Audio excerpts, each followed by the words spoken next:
En considérant la personne de Pierre dans les évangiles, il apparaît comme un homme impulsif, jamais neutre. Sa vie d'âme prédominait.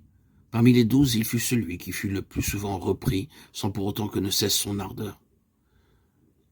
Très sûr de lui, suffisant en lui-même, il se présente comme un homme marqué par les affirmations du moi, capable des sommets comme des profondeurs. C'est à Césarée de Philippe, et après la question posée par le Seigneur, « Qui suis-je au dire des hommes, moi le Fils de l'homme ?» qu'il déclara, « Tu es le Christ, le Fils du Dieu vivant. » Matthieu 16, 16. Et le Seigneur de lui faire savoir que sa confession procédait d'une révélation.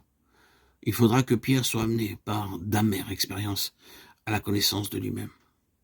Après qu'il eut renié 3 fois le Seigneur, Luc, dans son évangile, rapporte qu'étant sorti, il pleura amèrement. Nous savons la suite. Ce sont les femmes qui rapportèrent les paroles de l'ange. Allez dire à ses disciples et à Pierre, Marc 16, 17.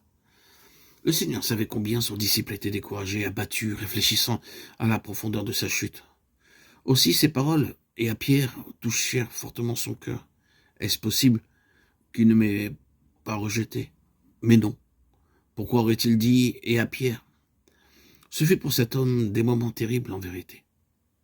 C'est par de telles expériences que l'homme, Pierre, est arrivé à la connaissance de lui-même, de son propre cœur, à la fin de son propre gouvernement, et que la réelle souveraineté de Christ fut établie en lui. Aussi bien que misérables en nous-mêmes, défaillants en bien des domaines, nous demeurons les objets de son amour et sa grâce. Il travaille, nous discipline, pour nous amener au constat de notre propre faillite, afin de faire de chacun de nous des princes pour nous élever à la dignité royale, afin de régner avec lui dans son nouvel univers. C'est par les voies de Dieu que sont formés les serviteurs, ceux qui seront de quelque utilité pour lui. Et bien que nous ne comprenions pas pourquoi toutes ces situations éprouvantes et douloureuses, il sait, lui, pourquoi.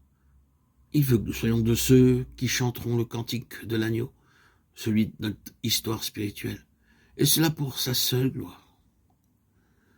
Ainsi, bien que nous soyons des Jacob et des Pierre, Dieu veut nous avoir avec lui dans sa sainte cité. Que le Seigneur nous aide à regarder à lui dans la foi, afin que nous soyons trouvés avec lui.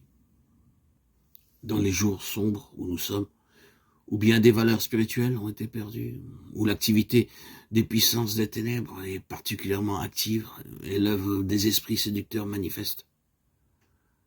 Les quelques paroles du chapitre 51 du livre du prophète Isaïe apportent une note de grande espérance, bien que le contenu de la prophétie concerne la dispensation à venir. Alors que nous touchons à la fin de cet âge, Dieu maintient envers et contre tout son témoignage.